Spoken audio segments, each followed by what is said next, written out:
Hello to everyone at the Republican Jewish Coalition. And I'm sorry I couldn't be with you in person today, but I look forward to being back with you next year as your 47th President of the United States.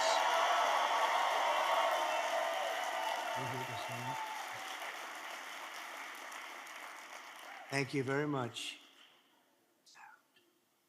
I especially want to thank my friend Miriam. She's an incredible woman. I've gotten to know her very well over the years, but she is an incredible person. And also your chairman, former Senator Norm Coleman, your CEO, Matt Brooks, and all of the members, staff, and distinguished guests at the RJC. Thank you very much.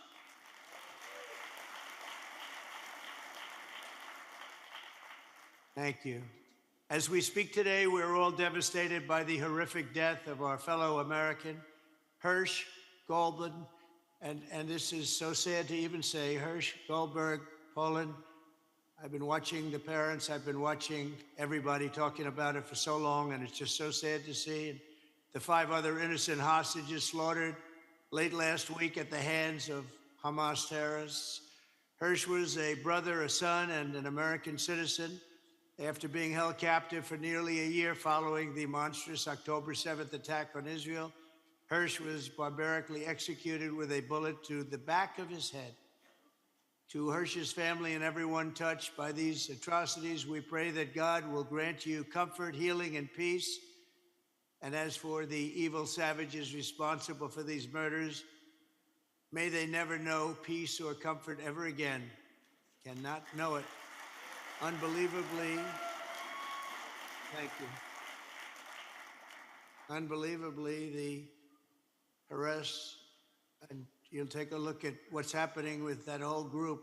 Harris-Biden administration has sought to cast blame for these deaths on Israel.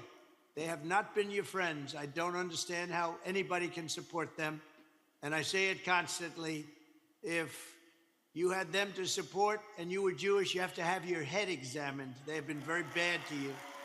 Let me state this very clearly. The blame for these wicked murders lies with Hamas and Hamas alone. Only an evil and inhuman, really inhuman ideology kidnaps, tortures, and murders innocent men, women, and children. And likewise, only a deeply sick political party here in America would make common cause with those who sympathize with such evil. And there's nobody been closer than this group of people, radical left people running for office right now. And they're not going to win because they can't win, because we wouldn't have a country any longer, and then Israel would not have an ally, that I can tell you. And only a morally rotten president and vice president would seek to blame Israel for heinous acts of terror committed against its own citizens. Joe Biden and Kamala Harris are a disgrace to your nation and to my nation. If Kamala Harris and crooked Joe Biden are looking for another cause of this crisis, they should do nothing more than look in the mirror. They are the cause. They gave you no support. They gave Israel no support. The October 7th attack on Israel would never have happened if I was president. Zero chance. It was not going to happen. Just like the disaster in Afghanistan would never have happened. And frankly, the invasion of Ukraine by Russia would not have happened. This November, we're going to replace weakness with strength, cowardice with courage and clarity, and war with peace. We're going to tell Comrade Kamala Harris, you're fired.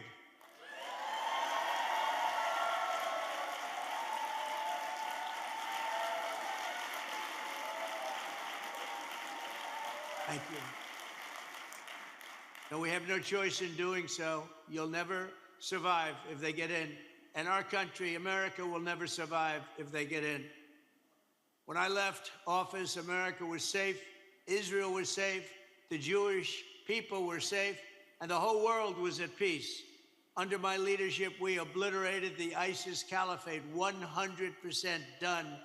We did it in 4 weeks. It was supposed to take 5 years. I did it in 4 weeks, and it was done, over. I withdrew from the horrendous Iran nuclear deal and imposed the toughest ever sanctions on the regime. Iran was weak. Iran was broke. They had no money, and they wanted to make a deal. As president, I withdrew from the anti-Semitic United Nations Human Rights Council, which is terrible, absolutely terrible. I defunded the Palestinian Authority and choked off the money to Hamas. And we actually defunded. We were paying them a fortune every year. The United States was paying a fortune. And I said, we're not going to pay. They're not our friends. They're not the friend of Israel. I recognized Israel's eternal capital and opened the American embassy in Jerusalem, something which every president said they were going to do, and they never did it. I got it done, and I also got the embassy built. Somebody else would have never gotten it built. I also recognized Israeli sovereignty over the Golan Heights. The Golan Heights was a big thing. We were talking to a lot of people. I got it done in 15 minutes. They've been negotiating it for 52 years. Nothing was ever going to happen without me. With the historic Abraham Accords, we made peace in the Middle East. We had wonderful support. And had I been president for the remainder of the time that we're talking about, this 4-year period, every country virtually would have been signed into the Abraham Accords, whereas Biden and Harris have done nothing. Nobody signed. So here at home, American Jews felt safe on our streets and college campuses when I was president, and we kept radical Islamic terrorists out of our country. They were out. They weren't allowed to come in. But all of that changed with Comrade Kamala Harris and crooked Joe Biden in the White House. Harris restored funding to the Palestinian Authority and even much more money than they were being paid before, and the UN Relief and Works Agency, which both funnel money now to Hamas, and they funnel a lot of money to Hamas, and nobody knows that better than you. She supported removing the Houthis to a list. We had a terror list that was really very important for them to be on that terror list. And she took them off the terror list, a group whose motto includes the words, death to America, death to Israel, and curse on the Jews. This is their motto. And they don't want them on a terror list. Kamala Harris helped deliver over $100 billion in sanctions relief to Iran. Gave them all the money. They gave them $6 billion for hostages. They gave them money that Iran never expected, never could have made. And now, because of them, in 3.5 years, they've got $350 billion. When I was there, they had no money. They wanted to make a deal, and we would have had a deal very easily if the election turned out the way it should have turned out, frankly. And we will win fast. You have to win, and you have to win fast. We will restore stability and peace in the Middle East, and we will be using a phrase that's been used by some very great leaders over the years, including Ronald Reagan, peace through strength. You will have peace through strength.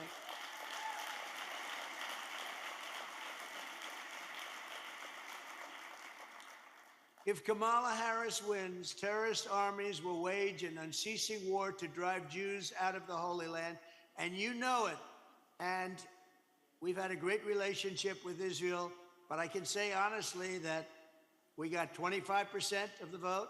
We got 26% after 4 years, after I did more for Israel than any other president by far. And this year, we're probably around a 50% mark. But I only ask you, who are the 50% of Jewish people that are voting for these people that hate Israel and don't like the Jewish people? Why are they? Why are they voting? Why? How do they exist? Iran and its proxies will spread bloodshed and death all around the globe. And as she continues to set the world on fire, Kamala Harris will support unlimited migration from terrorist hotbeds into the United States and will totally abandon Israel. You're going to be abandoned if she becomes president. And I think you have to explain that to your people because they don't know it. They have no idea what they're getting into. You're not going to have an Israel if she becomes president. Israel will no longer exist. When I'm president, we will deport the foreign jihad sympathizers and Hamas supporters from our midst. We don't want them in our midst.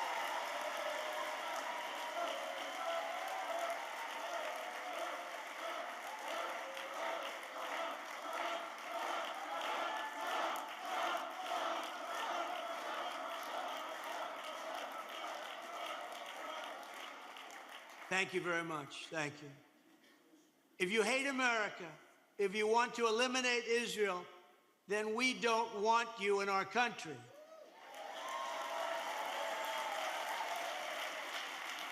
I will ban refugee settlements from terror-infested areas like the Gaza Strip. We will arrest the pro-Hamas thugs who vandalize federal property, and I will put every single college president on notice. The American taxpayer will not subsidize the creation of terrorist sympathizers on American soil.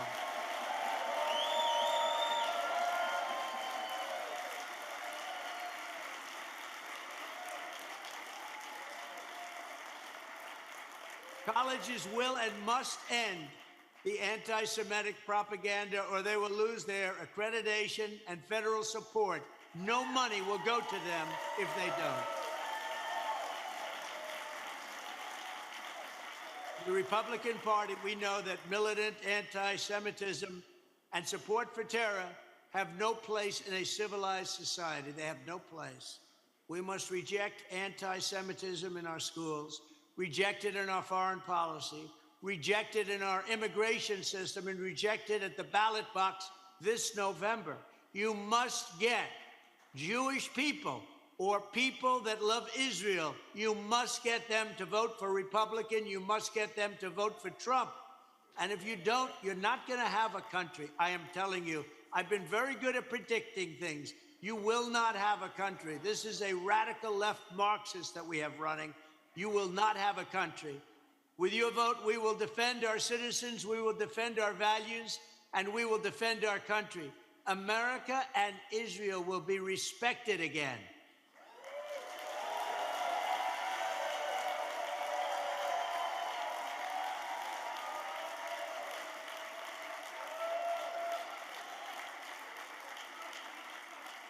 We will deliver low taxes, low regulations, low energy costs, low interest rates, and low inflation. We will stop the invasion, end migrant crime, support our police, strengthen our military, build a missile defense shield like you have, slightly larger, keep critical race theory and transgender insanity out of our schools, and keep men out of women's sports in our country.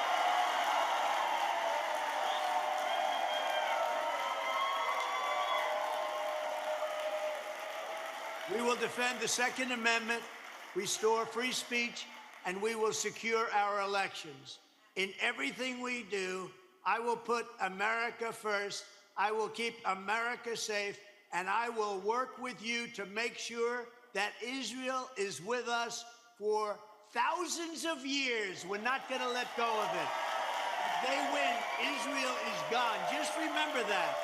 If they win, Israel is gone. You can forget about Israel. That's what's going to happen. So they have to get out on November 5th, and they have to vote for Trump. If they don't, I think it's going to be a very terrible situation. We're going to make America great again. We're going to, frankly, help Israel become great again. Right now, what you're going through is horrible, that you have to go through that with all the death, destruction, and waste, and ruining a civilization. You have to go, you have to win, but you need a partner. You can never have that partner if these radical Marxists win the election. So I thank you, and God bless Israel. God bless America. I'll see you soon. Thank you very much, everybody.